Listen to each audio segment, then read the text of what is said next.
And now we're going to do a variation using some Hessian ribbon, which has got the lovely lace already attached on there.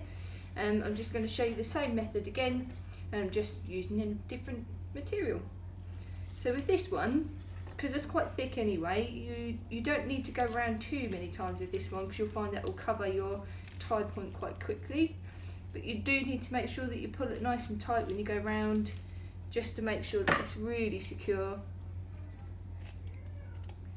You want a nice clean cut there. And again, I do the same, just fold over the edge just to give you a nice edge, and then pop your pins in.